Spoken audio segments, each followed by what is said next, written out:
بسم اللہ الرحمن الرحیم۔ عزیزم طلبہ، آج ہم آپ کا مضمون پڑھیں گے، آپ کے سلیبس کا محنت کی عظمت۔ سب سے پہلے بات کر لیتے ہیں کہ محنت ہوتی کیا ہے۔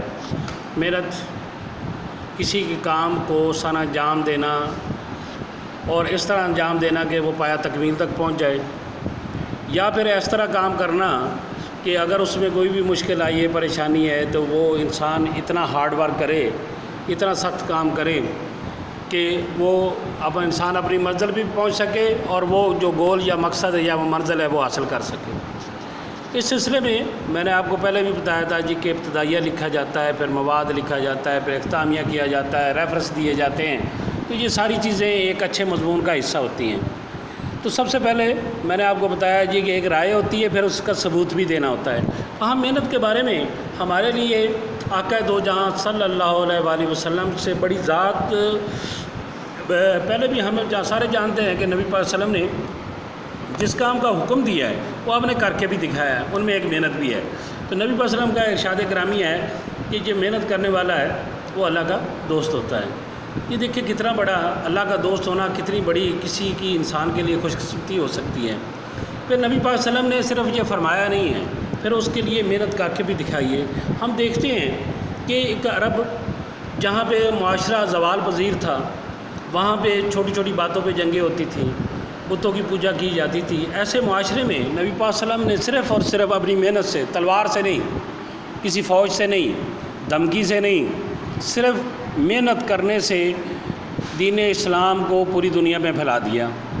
آج گو کہ یہ دنیا کا دوسرا بڑا مذہب ہے، لیکن یہ آنے والے دنوں میں انشاءاللہ پاکستان تو یہ اسلامی جو دین اسلام ہے یہ دنیا کا سب سے بڑا مذہب ہوگا، اور ہے بھی۔ یہ سب کچھ کن کی محنت سے ہے؟ نبی پاک صلی اللہ علیہ وسلم کی محنت سے۔ آپ نے کتنی مخالفت، قریش مکہ کی مخالفتوں کے باوجود، طائف والوں کے پتھر برسانے کے باوجود، یہودیوں کی مخالفتوں کے باوجود، عیسائیوں کی مخالفتوں کے باوجود آپ نے اللہ تعالیٰ کا پیغام پہنچاتے رہے۔ آپ کو بڑے لالچ بھی دیے گئے، آپ پہ سختیاں بھی کی گئیں، آپ کی شان میں گستاخیاں بھی کی گئیں، لیکن آپ نے اپنی دین اسلام کے لیے محنت جاری رکھی، اور ایک دن آیا یہ مکہ فتح بھی ہوا، نہ صرف مکہ فتح ہوا بلکہ دین اسلام پوری دنیا میں پھیل گیا، اور الحمدللہ یہ ہماری خوش قسمتی ہے کہ ہم امت محمدیہ سے ہیں، اور یہ سب کچھ جو دین اسلام ہم تک پہنچا ہے یہ نبی پاک صلی اللہ علیہ وسلم کی محنت سے ہے۔ پھر ہم محنت کی ایک ایگزامپل اور بھی دیکھتے ہیں کہ غزوہ خندق یا غزوہ احزاب میں نبی پاک صلی اللہ علیہ وسلم نے ایز اے مزدور کام کیا۔ جب خندق کھودی جا رہی تھی تو آپ نے مزدور کے طور پہ کام کیا، جب باقی صحابہ کرام کے ساتھ مل کے کام کیا۔ مسجد نبی کی تعمیر میں آپ نے خود حصہ لیا، اور بھی بہت ساری مثالیں ہیں جس میں نبی پاک صلی اللہ علیہ وسلم نے اپنے ہاتھوں سے کام کیا۔ جب نبی پاک صلی اللہ علیہ وسلم اپنے ہاتھوں سے کام کر سکتے ہیں تو پھر ہمارا کیا مسئلہ ہے۔ اگلی بات کرتے ہیں انبیاء کرام۔ انبیاء کرام نے بھی، حضرت آدم علیہ السلام کھیتی باڑی کرتے تھے، حضرت نوح علیہ السلام لکڑی کا کام کرتے تھے، حضرت ادریس علیہ السلام درزی تھے یعنی کپڑے سلائی کا کام کرتے تھے، حضرت ابراہیم علیہ السلام غلہ بانی بھی کرتے تھے، کھیتی باڑی کرتے تھے، حضرت موسیٰ علیہ السلام بھی کھیتی باڑی کرتے تھے، غلہ بانی بھی کرتے یعنی بکریاں چراتے تھے، بھیڑ بکریاں چراتے تھے۔ یعنی انبیاء کرام نے بھی اپنے، نبی پاک صلی اللہ علیہ وسلم نے خود بکریاں چرائیں، نبی پاک صلی اللہ علیہ وسلم نے خود سارے یہ کام کیے ہیں۔ یعنی محنت جو ہے یہ ایک ایگزامپل نہیں ہے، انبیاء کرام نے بھی محنت سے ہی یہ سارا کچھ حاصل کیا ہے۔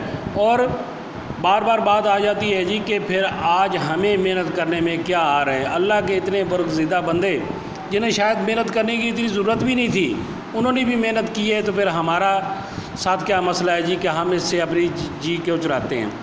ابھی ہم اصل بات کی طرف آتے ہیں۔ ایک اسٹوڈنٹ کے لیے محنت کی کتنی ضرورت ہے؟ آپ طالب علم ہیں، ابھی یہ تو بات طے کہ محنت کیے بغیر بچوں آپ کبھی بھی اپنی منزل حاصل نہیں کر سکتے۔ جو گول آپ نے فکس کیا ہے کہ میں یہ بنوں گا زندگی میں، وہ محنت کے بغیر ناممکن ہے۔ ابھی محنت کیسے کی جائے ایک طالب علم کے لیے، کیوں ضروری ہے؟ دیکھو بچوں، آپ اپنا سلیبس اچھے طریقے سے پڑھیں گے، اپنا وقت لگائیں گے، وقت دیں گے اپنے سبجیکٹ کو، اور جو چیز آپ کو سمجھ نہیں آ رہی وہ اپنے اساتذہ سے کنسلٹ کر کے اس کی رہنمائی سے آپ وہ سیکھ لیں گے تو آپ کا وہ امتحان دینا آسان ہو جائے گا۔ ابھی جو بچے آج پڑھ رہے ہیں اور ریگولر پڑھ رہے ہیں ان کے لیے امتحان کا خوف ختم ہو جاتا ہے، انہیں راتوں کو جاگنے کی ضرورت نہیں ہوتی، انہیں مسئلہ نہیں ہوتا۔ تو طالب علم کے لیے ویسے تو ہر انسان کے لیے محنت بہت ضروری ہے، لیکن طالب علم کے لیے نہایت ضروری ہے۔ کسی بزنس مین کا اپنی بزنس اسپاٹ پہ نہ بھی جائے تو آج ٹیکنالوجی ہے، وہ بزنس چلا لے گا۔ کسان بھی ملازم رکھ لے گا، بزنس مین بھی اپنا بزنس چلانے کا ملازم رکھ لے گا، لوگ اس کی جگہ پہ اس کے بزنس تو چلائیں گے۔ لیکن اسٹوڈنٹ نے یہ سارا کام، ایک طالب علم نے یہ سارا کچھ خود ہی کرنا ہوتا ہے۔ آپ یہ نہیں کر سکتے کہ آپ ہائر کر لیں، 2 لوگ ہائر کر لیں جو آپ کی جگہ پہ امتحان دیں اور یاد کریں، یہ تو نہیں ہو سکتا۔ یہ سارا کچھ بیٹا آپ نے خود کرنا ہے۔ اسی لیے طالب علم اگر چاہتا ہے کہ وہ زندگی میں مقصد جو بھی اس نے فکس کیا ہے، وہ ڈاکٹر بننا چاہتا ہے، وہ انجینئر بننا چاہتا ہے، وہ آرمی میں جانا چاہتا ہے، وہ ایئر فورس میں جانا چاہتا ہے، وہ بزنس مین بننا چاہتا ہے، وہ اچھا کاشتکار بننا چاہتا ہے، تو ان سب کے لیے اسے محنت کرنی ضروری ہے کہ وہ آج سیکھے، آج محنت کرے گا تو اسے انشاءاللہ اس کا پھل بھی ملے گا۔ تو ایک طالب علم اگر کامیابی چاہتا ہے تو اس کے لیے محنت لازم ہے۔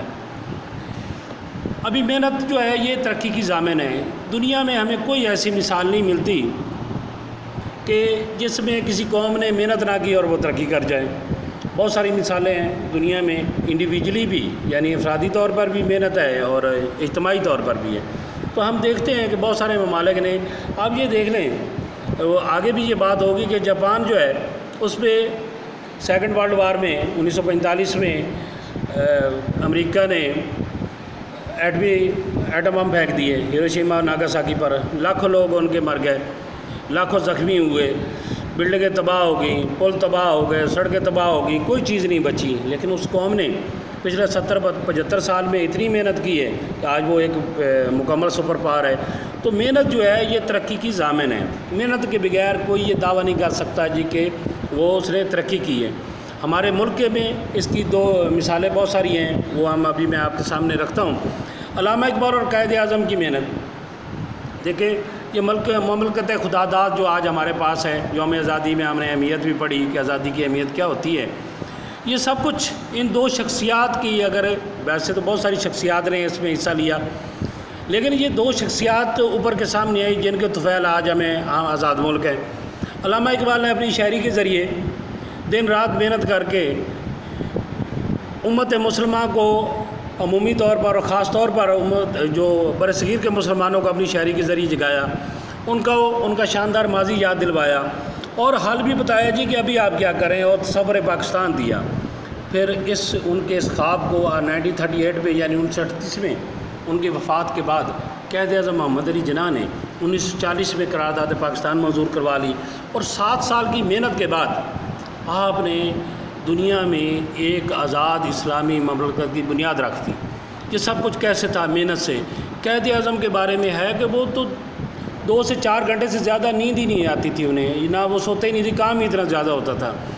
پھر آپ کی یہ محنت ہی ہے کہ آپ کی صحت بھی خراب ہوگی، اس کے باوجود آپ نے محنت جاری رکھی اور ہمیں ایک ہی ویژن دیا، ایک کام دیا، ایک میسج دیا، کام کام اور بس کام۔ شاید ہم قائد اعظم کو کی یہ بات بھلا چکے کہ انہوں نے تو ہمیں کام کا مشورہ دیا اور ہم سارے پتہ نہیں کیا کر رہے ہیں۔ تو بچوں، اگر ہم نے علامہ اقبال اور قائد اعظم کے افکار کو سمجھتے ہیں، اگر ہم اپنے ان کو لیڈر جو کہ ہیں ہمارے لیڈر، وہ رہنما ہیں ہمارے، تو پھر ہمیں بھی ان جیسا تو ہم شاید نہ بن سکیں، لیکن ان جیسا بننے کی کوشش ضرور کریں تاکہ ہم محنت کر سکیں۔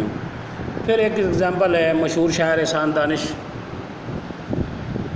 وہ مزدوری کرتے تھے، ہندوستان سے آئے، پنجاب یونیورسٹی سے مزدور کے طور پہ ملازم ہوئے، ایک کنویں پر پانی نکالنے کا، پودوں کو پانی دینے کا، پلاٹوں کو، جو وہاں پہ کراسی پلاٹ ہے یونیورسٹی میں، اس کو وہ پانی دیتے تھے۔ اینٹیں ڈھوئیں آپ نے، معماری کی، مزدوری کی، سب کچھ کیا، اور ساتھ ساتھ لائبریریوں میں جاتے رہے، اور ایک وقت آیا کہ جہاں پہ یہ احسان دانش مزدور تھے وہیں پر آپ پنجاب یونیورسٹی کے ایگزامینر بن گئے، یعنی ممتحن بن گئے۔ اس سے بڑی کامیابی اور کیا ہو سکتی ہے؟ تو احسان دانش کو اسی لیے کہا گیا، کسی نے کہا کہ احسان دانش ابھی آپ کو مر جانا چاہیے، کیونکہ میں نے تو زندگی میں اتنی محنت کرتے کسی کو نہیں دیکھا، کہیں ایسا نہ ہو جی کہ دنیا ایسی آپ جیسی مثال ہی نہ پیش کر سکے۔ تو یہ تو تھی احسان دانش کی محنت۔ اقوام عالم کی ترقی جب میں نے آپ کو پہلے بھی بتایا کہ اگر دنیا میں ہم ممالک جو ترقی یافتہ ممالک ہیں ان کی جب ہم ہسٹری دیکھتے ہیں، تاریخ دیکھتے ہیں، تو اس میں ایک ہی بات ہمیں نظر آتی ہے، محنت۔ اس کی ایگزامپل پہلے میں نے آپ کو جاپان کی محنت یہ ایگزامپل بتائی، لیکن ابھی آپ یہ دیکھیں ہمارا ہمسایہ ملک، ہمارا دوست ملک جو ہم پاک چین تعلقات میں پہلے پڑھ چکے ہیں، پاک اسٹڈی میں، ہم سے 1.5 سال بعد آزاد ہوا، یعنی 1949 میں آزاد ہوا، لیکن اس قوم نے اتنی محنت کی کہ آج وہ دنیا کی بڑی معیشتوں میں اس کا شمار ہوتا ہے۔ امریکہ کو اپنا خطرہ محسوس ہو رہا ہے چین سے کہ چین کہیں میری جگہ نہ لے لے، اور وہ لے بھی لے گا۔ آج بھی ان کی محنت جاری و ساری ہے، پوری دنیا میں وہ محنت کر رہے ہیں۔ یہ نہیں اپنے ملک میں چیزیں بنا کے ایمانداری کے ساتھ اپنے ملک کو انہوں نے سپر پاور بنا دیا ہے۔ تو یہ اقوام عالم کی ترقی ہے۔ جرمنی تباہ ہوا سیکنڈ ورلڈ وار میں، اس نے کتنی ترقی کر لی۔ برطانیہ خود تباہ ہوا، وہ خود دیکھ لیں آپ۔ امریکہ ہے، خانہ جنگی رہی اس ملک میں، لیکن محنت سے انہوں نے کیا مقام حاصل کر لیا۔ جاپان کا میں نے پہلے ہی بتا دیا، اور بہت سارے ممالک ہیں جنہوں نے محنت کے بال بوتے پر نہ صرف ترقی کی بلکہ دنیا میں ایک اعلیٰ مقام بھی حاصل کیا، جس میں ایک ترکی کو بھی ہم کہہ لیتے ہیں۔ سیکنڈ ورلڈ وار میں ترکی کے حصے بکھرے کر دیے گئے، ترکی کی معیشت بالکل تباہ ہو گئی، لیکن ترک قوم نے ایک دفعہ پھر ہمت کی، حوصلہ کیا اور محنت کو اپنا شعار بنایا، وہ بھی آج دنیا کی بہترین معیشتوں میں اس کا شمار ہوتا ہے۔ تو اقوام عالم میں اگر ہم بھی اپنا مقام حاصل کرنا چاہتے ہیں اور ہم بھی بہترین قوم ملک بننا چاہتے ہیں، جو کہ ہماری خواہش ہے، تو ہم بھی محنت کریں، تو کوئی وجہ نہیں ہے جی کہ ہم بھی دنیا کی بہتر قوموں میں ہمارا شمار ہوگا اور ہم بھی اعلیٰ مقام دنیا کی قوموں میں حاصل کر سکیں گے۔ پاکستان میں ایک اور مثال محنت کی، ڈاکٹر ایکیو خان یا ڈاکٹر عبدالقدیر خان، ایسے ملک کے لیے ایٹم بم بنایا جو قرضوں پر چلتا ہے، جس کی اپنی شاید کوئی اتنی انکم بھی نہیں ہوتی۔ ہمیشہ ہم قرض میں ڈوبے ہوئے ہیں، قرض لیتے ہیں تو ہمارا یہ ملک چلتا ہے۔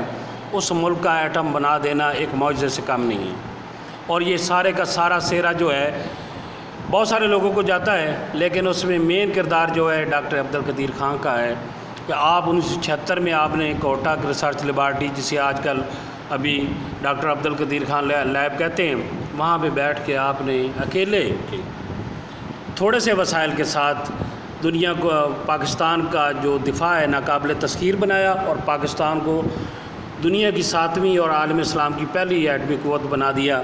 دنیا میں بہت سارے ملک ہیں، امیر ممالک بھی ہیں، لیکن ان کے پاس ایٹم بم نہیں ہے۔ الحمدللہ بھارت کے مقابلے میں ہماری ٹیکنالوجی بھی اچھی ہے، میزائل ٹیکنالوجی بھی اچھی ہے۔ یہ سب کچھ کس کی بدولت ہے؟ ڈاکٹر عبدالقدیر خان کی بدولت ہے۔ ابھی ہمارے موجودہ وزیر اعظم عمران خان کی بات کرتے ہیں۔ عمران خان نے محنت کی، کھیلوں میں محنت کی، کرکٹ میں محنت کی، دن رات ایک کیا، اور پاکستان کو 1992 کا ورلڈ کپ جتوایا۔ اس کے بعد ریٹائر ہونے کے بعد انہوں نے ایک پاکستان میں کینسر کا ہسپتال نہیں تھا، تو گورنمنٹ سیکٹر میں گورنمنٹ کے پاس اتنے پیسے نہیں تھے جی کہ وہ ہاسپٹل بناتے ہیں، تو عمران خان نے چندہ اکٹھا کر کے لاہور میں شوکت خانم ہسپتال بنا دیا۔ ابھی وہ ہسپتال ابھی بنا ہے، اس کے بعد کراچی میں بن رہا ہے، ابھی پشاور میں بن رہا ہے، اور بہت سارے ممالک میں آپ کا یہ کینسر کا پوری دنیا سے شوکت خانہ میں لوگ اپنا کینسر کا علاج کروانے شوکت خانہ میں آتے ہیں۔ اس سے بڑی محنت اور کیا ہوگی؟ پھر عمران خان کی محنت یہ ہے کہ 22 سال سٹرگل کی، اور آج وہ اس ملک کے وزیر اعظم ہیں۔ بچوں، بات یہ ہے کہ یہ بہت ساری مثالیں میں نے آپ کے سامنے پیش کی، لیکن بات تو پھر وہی آگے رکتی ہے، اگر ہم محنتی قوم بن جائیں، محنتی انسان بن جائیں، محنت کو اپنی زندگی کا حصہ بنا لیں، پھر دنیا کی کوئی طاقت آپ کو اپنا مقصد حاصل کرنے سے نہیں روک سکتی۔ اس لیے آپ اسٹوڈنٹ ہیں، آپ طالب علم ہیں، محنت اپنی زندگی کا حصہ بنائیں، اور زندگی میں ہر وہ کامیابی حاصل کریں جو آپ چاہتے ہیں، جو آپ کے ماں باپ چاہتے ہیں۔ اس ایسے کو، اس مضمون کو بہت اچھا یاد کیجیے گا۔ آپ کی سماعتوں کا بہت بہت شکریہ۔